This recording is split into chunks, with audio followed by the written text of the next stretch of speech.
अपने सपनों और अपनी महत्वाकांक्षाओं को पाने के लिए। मैंने जिंदगी में कई समझौते किए, सपनों को पूरा करने की कोशिश। पापा मम्मी खाएगा जल्दी। जहाँ मैंने कुछ पाया वहीं मैंने अपना सब कुछ खो दिया। सपने जब पलकों पर बिछे होते हैं ना तो बहुत ही खूबसूरत होते हैं। मैंने जिन पर सबसे ज्यादा भरोसा किया ना उन्होंने ही मुझे रौंद दिया। अच्छी तरह से जानती हूँ कि आपका सपना छोटा हो या बड़ा, उसकी एक कीमत होती है। और मैंने जिंदगी से यही सीखा है कि अगर कुछ पाना है तो बस पाना है, फिर उसकी कोई भी कीमत क्यों ना चुकानी पड़े।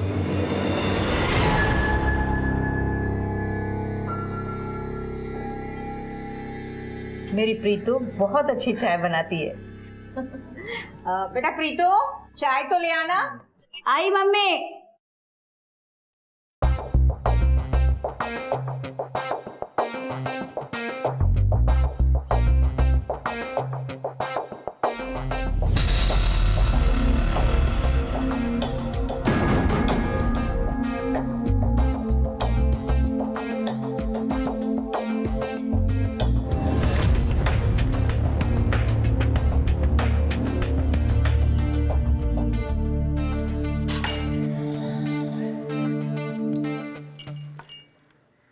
ML या पटियाला?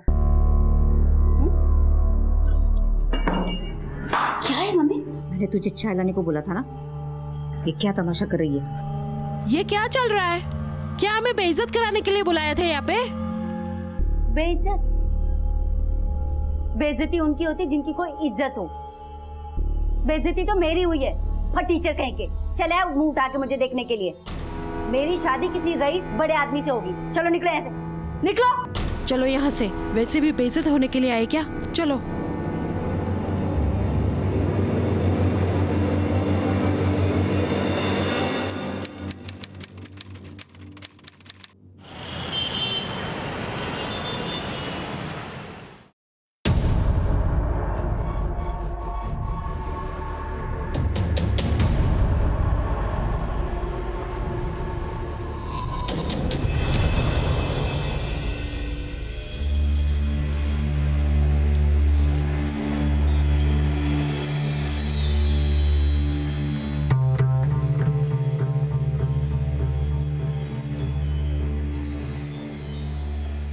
एक बार नजर मार के देख लो कैसी लग रही।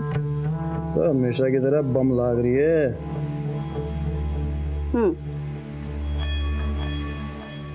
बिना देखे ऐसे कह रही बम लग रही।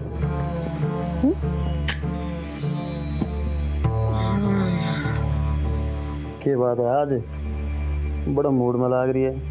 कुछ चाहिए क्या तुझे? चाहिए नहीं, देने वाली हूँ। बिल्कुल थारे जैसा लौंडा, बाप बनने वाला है। सच? मुझ हमारे प्यार की निशानी मेरे पेट में बैठ गई।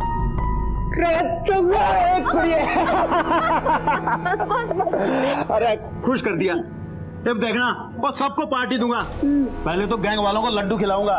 फोन करता हूँ अभी। बस बस ज्यादा खुश मत हो, अभी धीरे बोलो। वैसे भी तुम्हारे बहुत सारे दुश्मन हैं, पिंटू पांडे। बात तो सही कह रही है तू।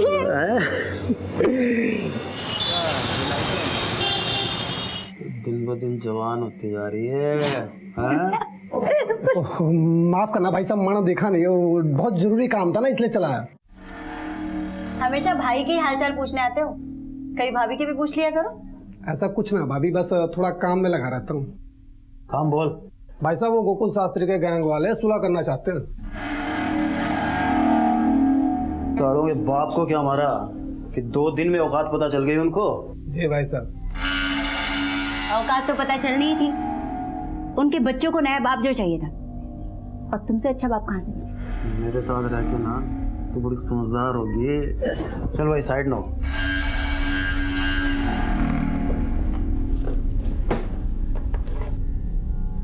अरे प्रीतो, हाँ ये रख। और मैं बच्चों का नामकरण करके आता हूँ। ठीक है, जल्दी आना, राजमा चावल बना रही। बबन तू भी आ जाना। तो ठीक है, चल भाई।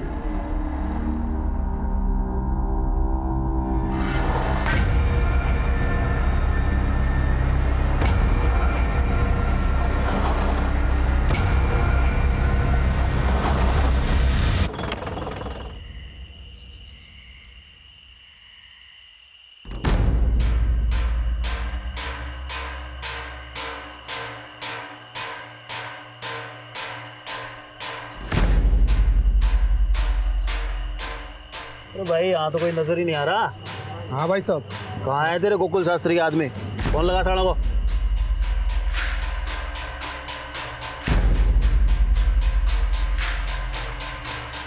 भाई साहब कोई फोन ही नहीं उठा रहा।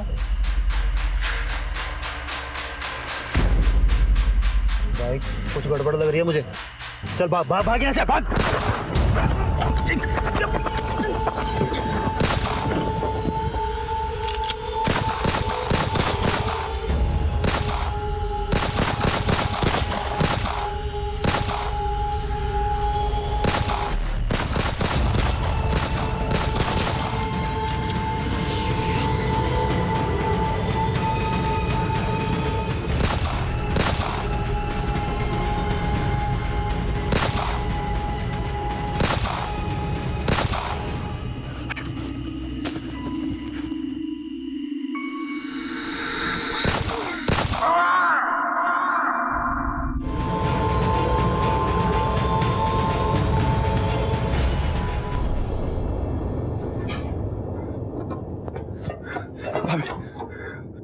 पुलिस ने पिंटू भाई को गोली मार दी।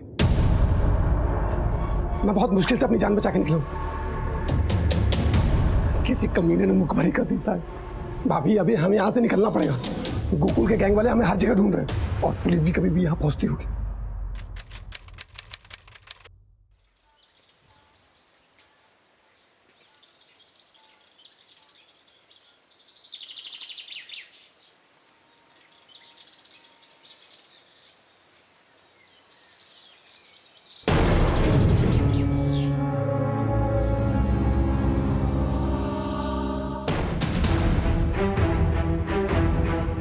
सर जैसे हमने बॉडी को देखा वैसे ही आपको कॉल करके बुलाया। साइड दीजिए, साइड दीजिए, साइड दीजिए। सर लड़की की उम्र कुछ 18 से 20 साल लगती है। सर पर गहरी चोट लगी है। किसी ने बहुत बेरहमी से मारा है सर।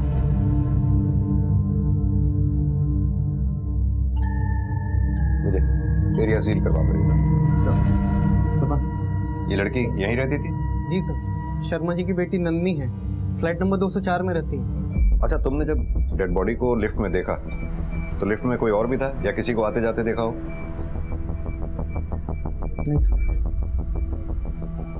विजय, या तो इस लड़की के ऊपर हमला इस लिफ्ट में ही हुआ है या फिर ये हमलावर से बचने के लिए लिफ्ट की तरफ भागी है। विजय, बॉडी को पोस्टमार्टम के लिए भिजवा दो। सपन सर, लड़की की फैमिली की डिटेल्स लेके उसकी फैमिली को इन्फॉर्म कर दो। Okay sir. आओ विजय। सर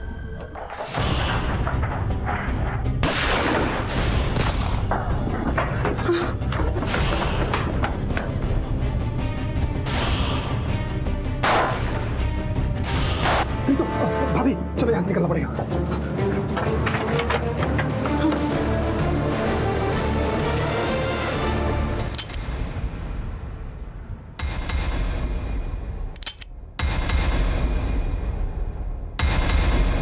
देख, अगर तूने हमें मार दिया ना तो तुझे कुछ नहीं मिलेगा, लेकिन अगर तुमने हमें जिंदा छोड़ दिया तो तुम्हें बहुत कुछ मिल सकता है। जब चाहो और जितना चाहो।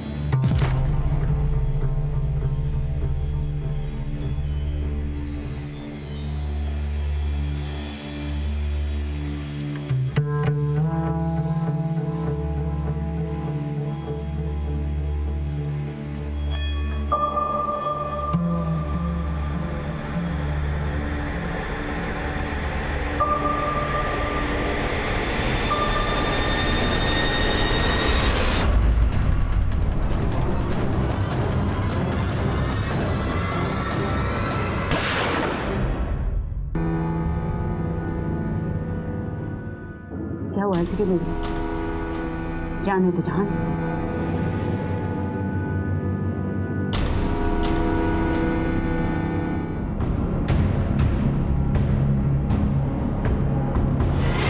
सर,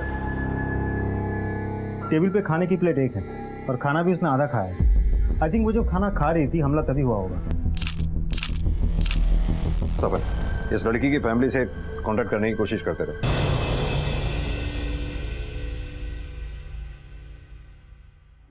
थैंक यू भाई।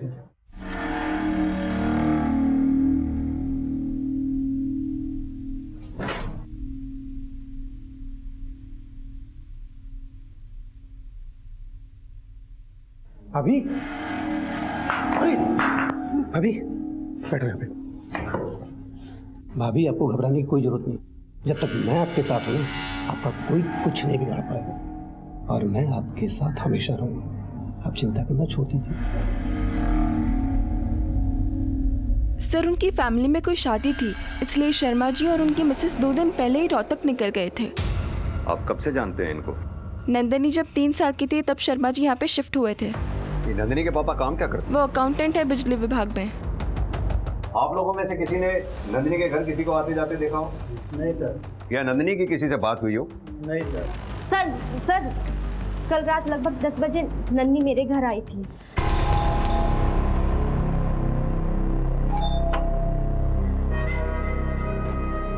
अरे नंदिनी, सॉरी दीदी, इतनी रात को आपको डिस्टर्ब किया। वो मेरे पास सुबह सैलेड के लिए खीरा नहीं है, अगर आपके पास है तो दे दीजिए ना प्लीज। हाँ, मैं लाती हूँ। सर, इतनी प्यारी और जोली नेचर की लड़की के साथ ऐसा कुछ हो सकता है? मुझे तो यकीन ही नहीं हो रहा है।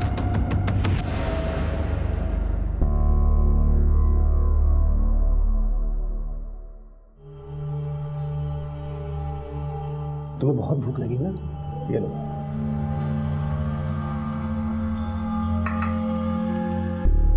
तो मेरा कितना ध्यान रखता है ना। अगर तू नहीं होता तो पता नहीं मेरा क्या होता। कुछ भी बोलती हो आप चुपचाप खाना खाइए, ठीक है? बबन,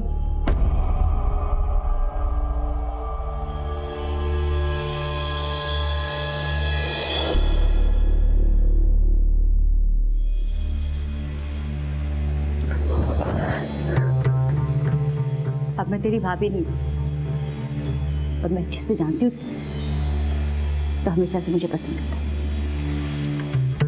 भाभी तो सिर्फ मजबूरी पे बोलता था। दिल से तो मुझे हमेशा अपनी प्रीतो मानता था ना। क्या हुआ, इतना घबरा क्यों रहा? मैं भी तुझे हमेशा से पसंद करती थी, पर कभी कह नहीं पाई। लेकिन आज मैं भी तुझसे बहुत पहले कहना चाहती थी, तब से ये बात मेरे हलक लगती थी। मैं भी तुझसे बहुत प्यार करता हूँ, तेरे बिना नहीं रह सकता।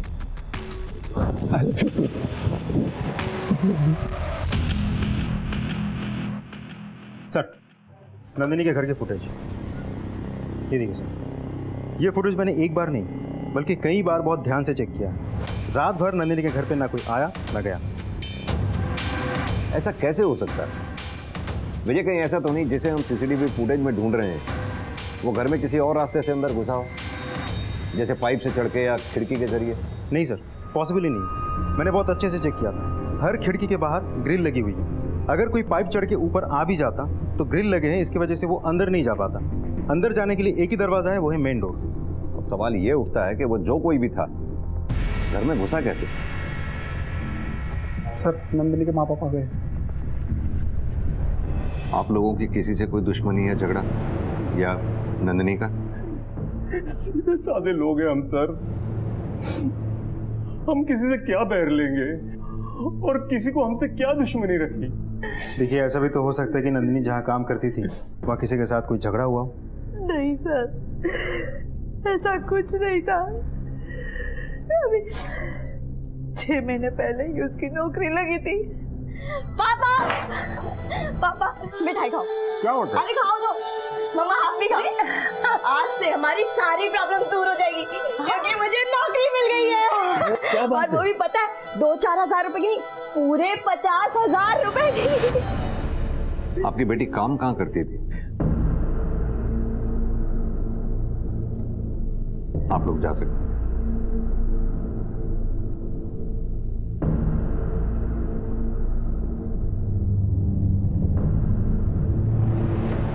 विजय, कुछ तो जरूर हुआ होगा जिस वजह से नंदिनी की जान गई। उसका इतनी बेरहमी से कत्ल हुआ। एक काम करो, नंदिनी के सारे दोस्तों से पूछताछ करो, पता करो क्या नंदिनी के माँ बाप वाकई उस दिन शादी में गए थे।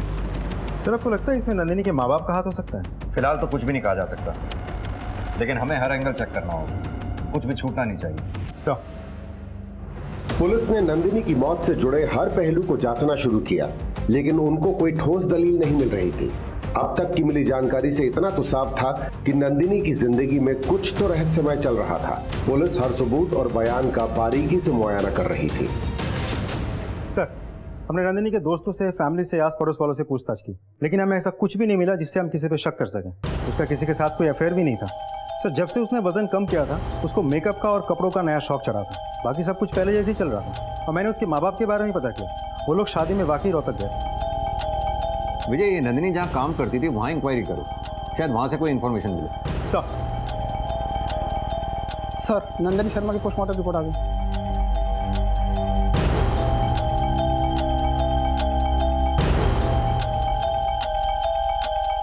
ये कैसे हो सकता है?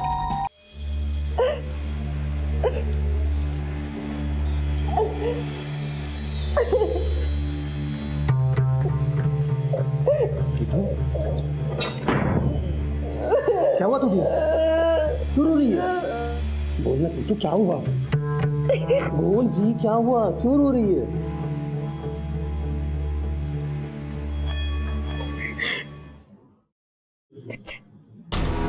बच्चा? तेरा बच्चा पड़ रहा है मेरे पेट में। क्या वो दिखाऊंगी मैं दुनिया को? किसी और की विधवा और किसी और का बच्चा पेट में लिए घूम रही हूँ। एक दिन तू भी मुझे छोड़ के चला जाएगा, ये सोच कर डर लगता है। देख मेरी बात सुन, मेरे पर भरोसा, मैं तुझे और अपने बच्चे को छोड़ के कहीं नहीं जाऊंगा। मैं हमेशा तेरे साथ रहूंगा, मैं हमेशा तेरे साथ रहूंगा।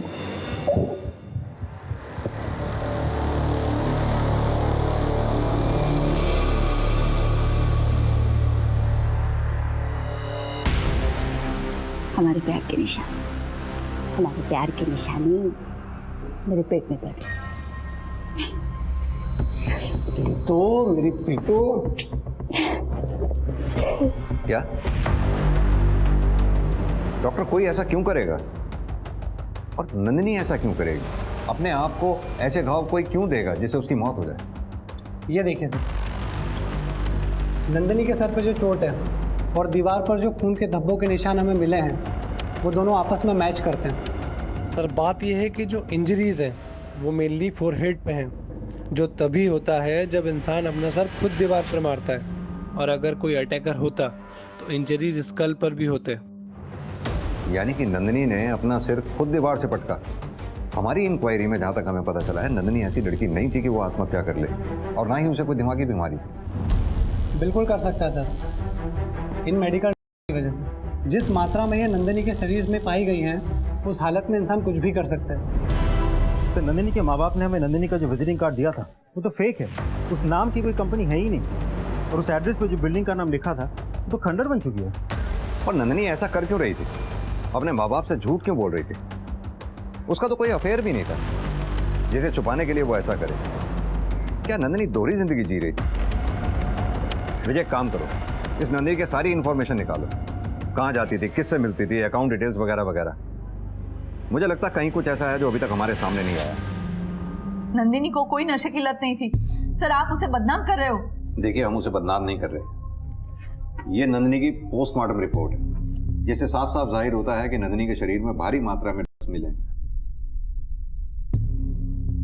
देखिए, बच्चे जब बड़े हो जाते हैं, बहुत सी बातें अपने माँ बाप से छुपाने लगते हैं। हो सकता है नंदिनी ने ये नशे की बात भी आप लोगों से छुपाई हो, जिसकी वजह से उसकी जान गई। अब हमें पता ये करना है कि नंदिनी को ये मेडिकल कहां से मिले जिनकी उसे लत लगी थी। और तो और नंदिनी के ऑफिस का जो आपने विजिटिंग कार्ड हमें दिया था उसका एड्रेस भी फेक है, ना तो उस नाम की कोई कंपनी और ना ही कोई बिल्डिंग। आपको जरूर कुछ गलतफहमी हुई है। वो भला ऐसा क्यों करेगी? नंदिनी का किसी बीमारी का इलाज चल रहा था इन दिनों? नहीं सर, इलाज तो नहीं, पर हाँ वजन घटाने के लिए उसने स्लिमिंग क्लिनिक ज्वाइन किया था।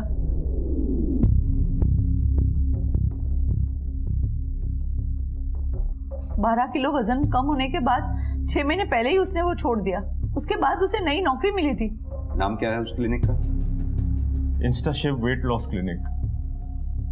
नंदिनी बचपन से थोड़ी मोटी थी, लेकिन बड़े होते होते उसे इस मोटापे से टेंशन होने लगी। कोई उस पर हंसता तो कोई उसको टोकता, वो बहुत दुखी हो जाती थी। सर ये रही मेरी नंदिनी की तस्वीर। क्लिनिक जाने के बाद उसका वजन तेजी से घटने लगा। वो उसे कुछ दवाइयां देते थे जिससे उसका वजन घट रहा था। स्लिमिंग सेंटर ज्वाइन करने के बाद क्या आपने नंदिनी में वजन घटाने के अलावा कोई और चेंज नोटिस किया था? नहीं सर, वजन कम होने के बाद नंदिनी बहुत खुश थी, नए फ्रेंड्स बना रही थी, फ्रेंड्स के साथ बाहर जा रही थी। बट हाँ थोड़ी सी चिड़चिड़ी हो गई थी। कॉन्फिडेंस बहुत बढ़ गया था उसका, लेकिन साथ ही उसका मूड स्विंग्स भी बढ़ने लगे था।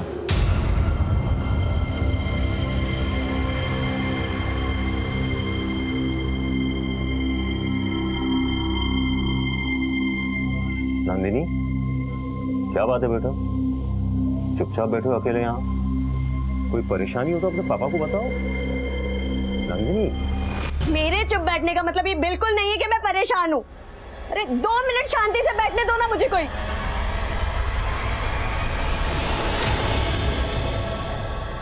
एक बात बताइए, नंदिनी का खर्चा कैसे चलता था? पैसे तो उसके पास होते ही थे। हमें लगा नौकरी कर रही है, वहीं से आ रहे होगे। कुछ समझ में नहीं आ रहा है वो क्या कर रही थी। भाई भाई ठाकुर ने फ्लाईओवर के पास बुलाया और बुलाया अकेले आने। तो रुक मैं कहूँ, मैं जाके आता हूँ। अपना ध्यान रखना और संभाल कर जाना। तू घबरा मत, पुलिस को पता भी नहीं कि हम कर रहे हैं, ठीक है? सर, नंदिनी के कॉल रिकॉर्ड के हिसाब से उसके बारे में खास कुछ पता नहीं चला, लेकिन उसके मोबाइल लोकेशन से हमें ये इन्फॉर्मेशन मिली है कि वो गुरुग्राम के सेक्टर 48 में अक्सर आ जाया करती थी, वो भी उस टाइमिंग पे जब उसके माँ बाप के हिसाब से वो जॉब पर होती थी। वहाँ ऐसा क्या था? Slimming clinic. कोर्स पूरा होने के बाद नंदिनी शर्मा इस एरिया में क्यों जाया करती थी? इस स्लिमिंग क्लिनिक का क्या राज है? सर, इस क्लिनिक के बारे में खास कुछ तो पता नहीं चला, लेकिन इतना पता चला है कि ये कंपनी 5 साल पुरानी है और दिल्ली एनसीआर में कुल मिला के 12 ब्रांचेस हैं और सारे के सारे ब्रांचेस बहुत अच्छा बिजनेस कर रही है। और हाँ सर, नंदिनी शर्मा के फाइनेंशियल डिटेल्स। सर, इसके हिसाब से नंदिनी की कोई फिक्स सैलरी नहीं थी, लेकिन फिर भी हर महीने 40 से 60 हज़ार रुपये कैश उसके अकाउंट में डिपॉजिट हो जाते थे। विजय, होना हो इस नंदिनी शर्मा का कोई ना कोई राज इस स्लिमिंग क्लिनिक से जुड़ा होता है।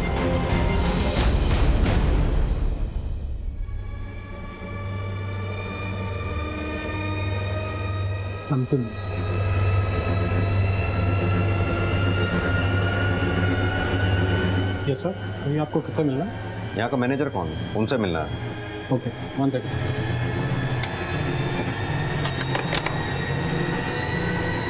तुम ही रुको।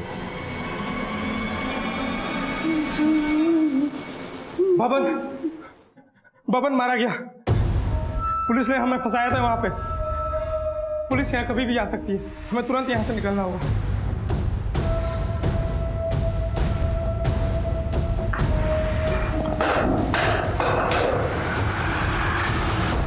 क्या दिक्कत है तेरी? क्या चाहता है तू? क्यों मुझे चैन से नहीं जीने देता? जब भी खुश होती हूँ, जब भी कुछ अच्छा होता है, सब खत्म कर देता है। मुझे जीने का हक नहीं है क्या? क्यों मुझे चैन से नहीं जीने देता?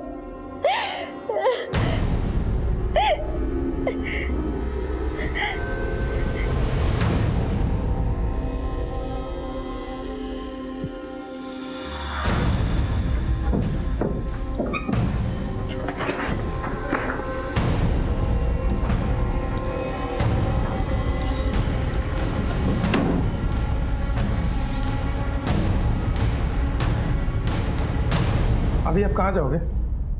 पता नहीं, लेकिन पुलिस के हाथ नहीं आऊंगी। खुद को इतना मजबूत, इतना ताकतवर बनाऊंगी कि पुलिस मेरे आगे पीछे घूमे, और कभी टकराए भी ना तो मैडम कह के बुलाए।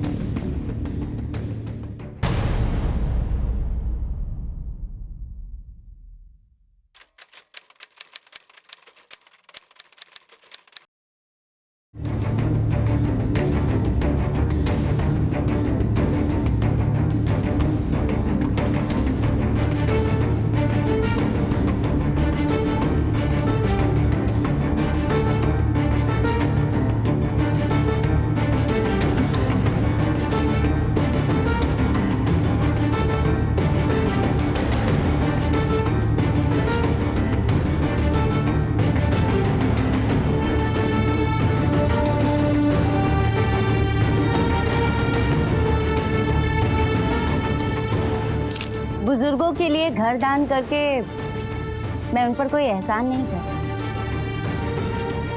बल्कि मालिक ने मुझे जो दिया है वही मैं दूसरों को दे रही हूँ। ये वृद्धाश्रम मैंने अपनी माँ की याद में बनवाया। उनके आदर्श और वसूलों का मैं पालन करती और आगे भी करती रहूँ।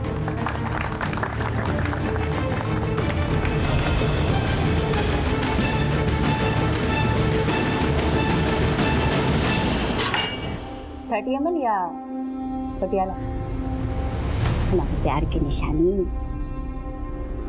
मेरे पेट में। ये रख, और मैं बच्चों का नामकरण करके आता हूँ। पुलिस ने पिंटू भाई को गोली मार दी। मैं तुझसे बहुत प्यार करता हूँ।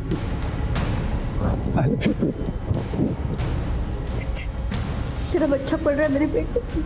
बबन मारा गया, पुलिस ने हमें फंसाया था वहां पे। पुलिस यहाँ कभी भी आ सकती है। पुलिस के हाथ नहीं आऊंगी। खुद को इतना मजबूत, इतना ताकतवर बनाऊंगी कि पुलिस मेरे आगे पीछे को। कल तक पुलिस से मुंह छुपाए फिर रही प्रीत आज इस मकाम तक कैसे पहुंची? उसका कद इतना बुलंद कैसे हो गया? नंदिनी की मौत की तफ्तीश कर रही पुलिस टीम ने अब एक नया पैंतरा आजमाया। अब इंतजार था किसी ठोस सबूत के हाथ लगने का। Hello sir, my self Priyanka Nath. How may I help you? हमें नंदिनी शर्मा के बारे में आपसे कुछ बात करनी थी। 6 महीने पहले पेशेंट थी वो आपकी। Please have a seat. जब नंदिनी के बारे में सुना तो बहुत बुरा लगा। मेरा तो दिल ही बैठ गया था जब मुझे पता चला। हमने तो उसके घर पे कंडोलेंस हैम्पर भी भेजा था।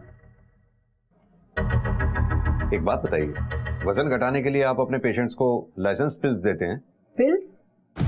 नहीं तो, हम तो उन्हें मल्टीविटामिन देते हैं। बल्कि ये पिल्स के तरीके तो हम उन्हें सजेस्ट भी नहीं करते, क्योंकि जितनी जल्दी इससे वेट लॉस होता है उतनी ही जल्दी वापस बढ़ता भी है। हम एकदम साइंटिफिक तरीके से ट्रीटमेंट करते हैं। आइए मैं आपको दिखाता हूँ।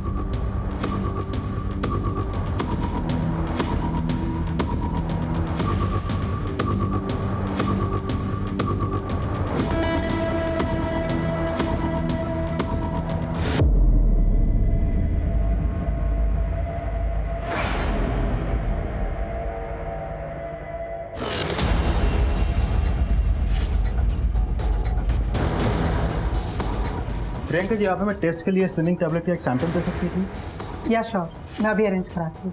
थैंक मुझे क्लिनिक से रिलेटेड ऐसी कोई भी चीज हमारे हाथ नहीं लगी जिससे ये साबित हो कि क्लिनिक में कुछ गड़बड़ थी। सर, नंदिनी के मोबाइल लोकेशन के हिसाब से वो गुरुग्राम के सेक्टर 48 में अक्सर जाती थी, और ये क्लिनिक भी तो सेक्टर 48 में है। लेकिन इससे ये तो साबित नहीं होता कि वो गुरुग्राम के सेक्टर 48 में क्लिनिक में ही जाती थी। ये भी तो हो सकता है वो सेक्टर 48 में अपने किसी दोस्त के यहाँ जाती है। रही बात पैसों की जो उसके अकाउंट में डिपॉजिट होते थे, हो सकता है वो पेडलिंग से रिलेटेड हो, तभी उसने उस दौरान पार्टीज में आना जाना शुरू कर दिया था। विजय, काम करो, नंदिनी के सारे दोस्तों से पूछताछ करो। सर,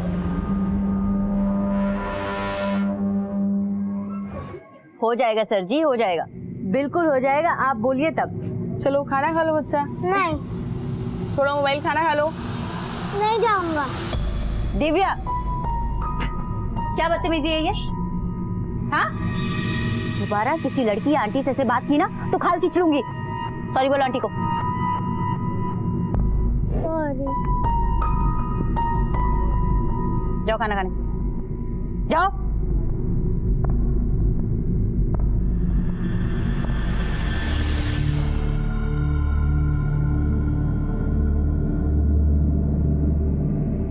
माय गॉड, बहुत सुना है इस क्लिनिक के बारे में।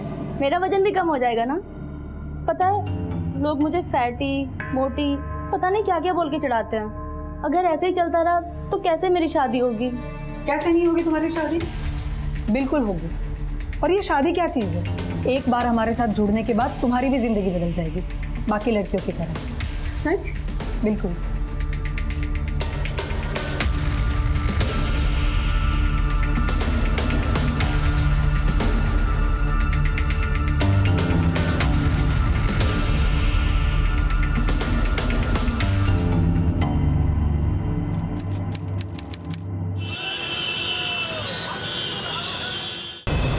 दरवाजा खोलो, खोलो, मुझे जाने दो, मुझे जाने दो, खोलो, प्लीज खोलो ना, खोलो, खोलो,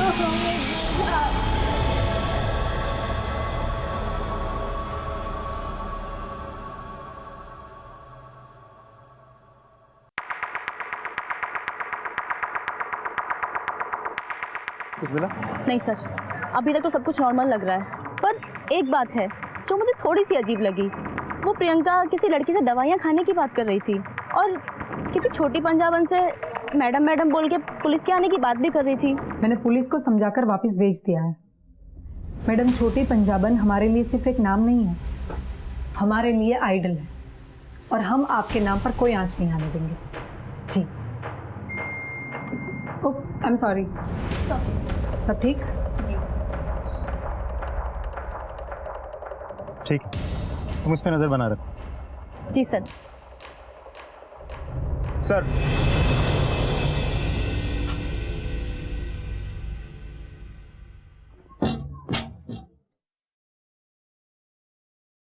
लो खाना खा लो।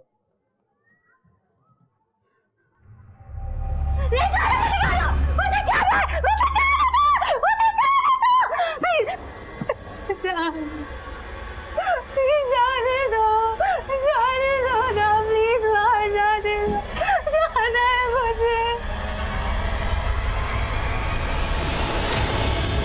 सर, प्राची ने जिस छोटी पंजाबन का नाम लिया था वो एक बिजनेस वूमन है, इधर उधर समाज सेवा का काम करते रहती है, लेकिन उसके खिलाफ खास कुछ पता नहीं चला।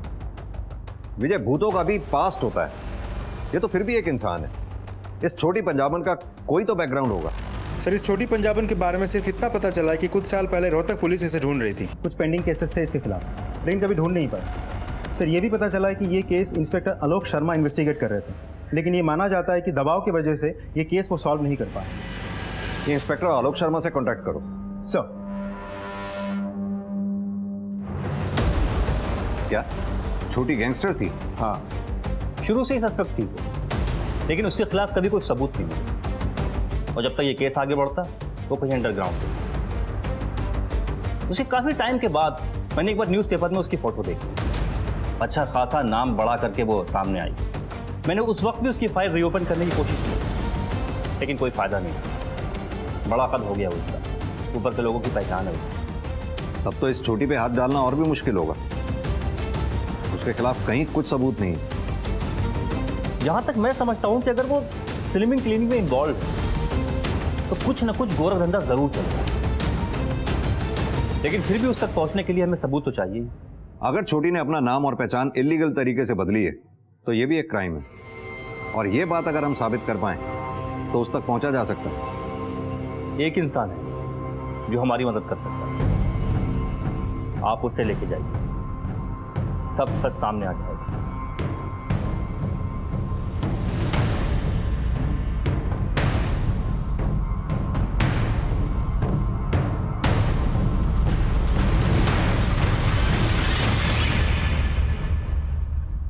क्या हुआ, ऐसे कैसे गुस्से चले आ रहे हैं आप लोग? आपसे कुछ बात करनी थी। और मुझे कोई बात नहीं करनी? हमसे नहीं करनी, लेकिन इनसे तो करनी होगी।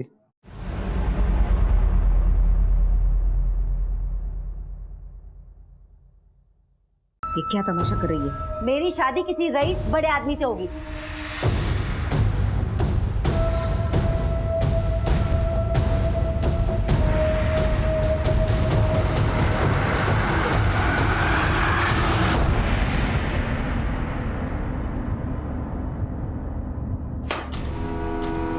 इतने साल गैंगस्टर बने रहने के बाद अचानक समाज सेविका बन गई। कमाल का हृदय परिवर्तन है, नहीं? पहले पिंटो के साथ, फिर बब्बन के साथ, फिर अचानक अंडरग्राउंड। अब इतने सालों बाद गुरुग्राम में समाज सेविका और बिजनेस वुमन बनकर बाहर आई। कहां से आया इतना पैसा? क्या गोरख धंधा चल रहा है उस स्लिमिंग क्लिनिक में? क्या लेना देना है तुम्हारा उससे?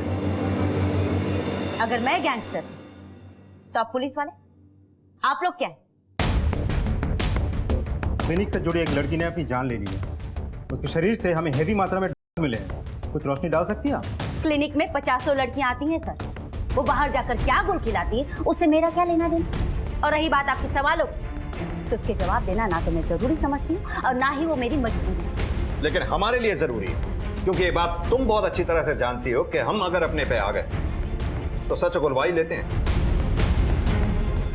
4 घंटे हैं तेरे पास सोचने के लिए, सोच लो।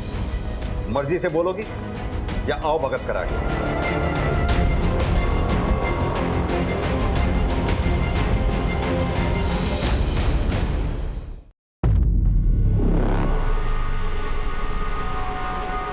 ये क्या कर रही हो तुम यहाँ? कुछ नहीं मैम, वो किसे पूछकर तुम मेरे कैबिन में आई? और ये लैपटॉप में क्या कर रही थी तुम? और वो क्या छुपा रही हो? यहाँ दो।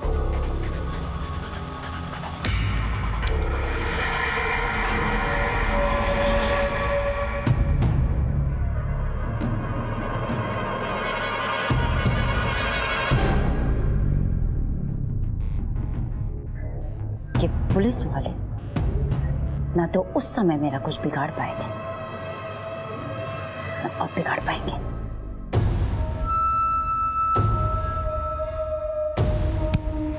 मैडम ये क्या कर रहे हो?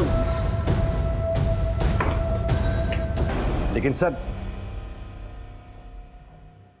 जी सर, कमिश्नर साहब का फोन था। यह मामला नेशनल मीडिया ने उछाल दिया। ये छोटी पंजाबन बहुत चालू चीज निकली, गेम खेल गई हमारे साथ। अब इसे छोड़ने के अलावा हमारे पास कोई चारा भी नहीं है। सर, बाहर पूरी मीडिया जमा है। वो लोग इस केस को ऐसे दिखा रहे हैं जैसे कि गलती हमारी हो, और प्राची को भी क्लिनिक से निकाल दिया गया है। सर, कुछ समझ में नहीं आ रहा है हम करें तो क्या करें। किसी के खिलाफ हमारे हाथ कोई सबूत नहीं है। अब नंदिनी की मौत का राज खुलेगा कैसे? मैडम, मैंने ही आपको फ़ोन किया था। मेरी बेटी लापता थी, मैंने उसकी मिसिंग कंप्लेंट भी लिखवाई थी। लेकिन जब से मेरी बेटी वापस आई है, अजीब सी हो गई है। वो हमेशा इसके लिए परेशान रहती है। मैंने बहुत कोशिश की उसकी लत छुड़ाने की, लेकिन कोई फायदा नहीं हुआ। मेडिकल रिपोर्ट से पता चला है कि तुम्हारे ब्लड में कुछ ड्रग्स के ट्रेसेस पाए गए हैं, और तुम्हारे पापा का कहना है कि तुम्हारी ड्रग्स की लत छुड़वाने के लिए उन्होंने तुम्हें कमरे में बंद करके रखा था। क्या ये सच है? ये ड्रग्स की लत तुम्हें कैसे लगी? कौन देता था तुम्हें?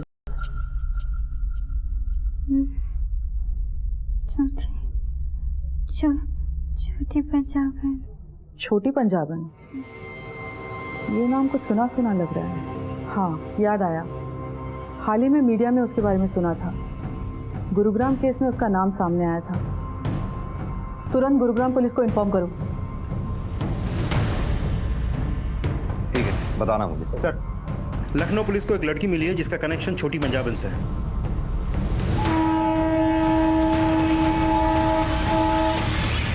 कुछ साल पहले मैं अपने बॉयफ्रेंड के साथ भाग गई थी, क्योंकि मुझे पता था पापा नहीं मानेंगे। उन्हें वो बिल्कुल पसंद नहीं था, और पापा सही भी थे मैम। वो मुझे भगा कर ले गया और मुझे छोटी पंजाबन को बेच दिया उसने मुझे एक कमरे में बंद करके रखा और मुझसे जबरदस्ती धंधा कराने लगी। क्या हुआ? अरे पगली, तुझे मालूम नहीं, इस धंधे में ना पैसा ही पैसा है। दर्द होता है ना, चल ये कुछ दिन दवाई खा के काम चला ले, तो धीरे धीरे आगे कुछ ले ले ले। दिन रात मैं वहाँ से बस भागने की प्लानिंग करती रहती, और जैसे ही मुझे वो मौका मिला मैं फौरन वहाँ से भाग के पापा के पास आ गई। लेकिन उसकी लत ने मेरा पीछा नहीं छोड़ा। स्वाति, इस छोटी पंजाबन के गले का फांसी का फंदा तैयार करने का समय आ गया है। फांसी का फंदा मेरी जूती से? लड़कियां ये सब अपनी मर्जी से भी तो करती हैं सर। मैंने इसमें क्या नया कर लिया? उनका इस्तेमाल पैसे कमाने के लिए किया, और हाँ, बड़ी ईमानदारी से उन सब का हिस्सा उन्हें दिया। मुझे नौकरी मिल गई है, पूरे 50,000 रुपए की। वैसे भी लड़कियां हमेशा दूसरों का सहारा ढूंढते रहती हैं, रोते धोते रहती हैं। मैंने तो उन्हें समझाया कि बेवकूफ लड़कियों, तुम्हारे पास तुम्हारा खुद का बहुत कुछ है, क्यों किसी और के लिए रोना? और इस मिशन में तू, नंदनी, रितु और न जाने ऐसी कितनी लड़कियों की खरीद फरोख्त की, उन्हें नशे की आदत डाली ताकि तेरे और दलालों के चंगुल में फंसी रहे। धंधा कोई भी हो सकता, खरीदना बेचना तो पड़ता ही। और नंदिनी ने भी कुछ कम पैसे नहीं बनाए। जब नहीं झेल पाई तो मर गई। मैंने थोड़ी ना मारा उसे। कितनी लड़कियों की जिंदगी बर्बाद कर दी है तुमने, इस बात का एहसास है तुम्हें? मैंने किसी के साथ जोर जबरदस्ती नहीं की सर। और मैंने नया क्या किया है? अब माल की डिमांड आएगी तो पूरी तो करनी पड़ेगी ना। किसी को 16 की चाहिए तो 30 की तो नहीं दे सकती ना सर। अब जिस फ्लो से अब तक इतनी बातें कही हैं, उसी फ्लो में सच भी बोल दे, वरना इसका हाथ अगर अपने फ्लो में चला तो कोई भी तेरा दर्द कम नहीं कर पाएगी।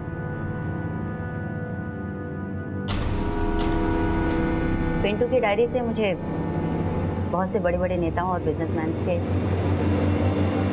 बहुत सारे छिपे हुए राज हुए।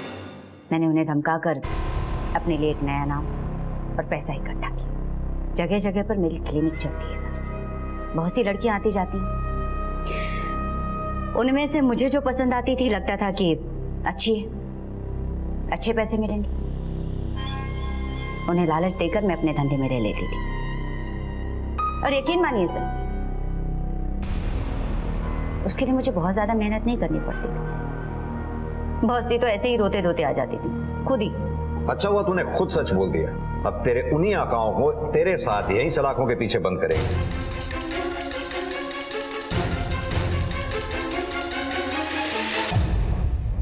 अपने सपनों के पीछे भागते भागते मैं ये भूल ही गई थी कि देर सवेर कहीं ना कहीं इनका अंत हो ही जाएगा। कुछ पाने के लिए कुछ खोना पड़ता है, इसका मुझे विश्वास था।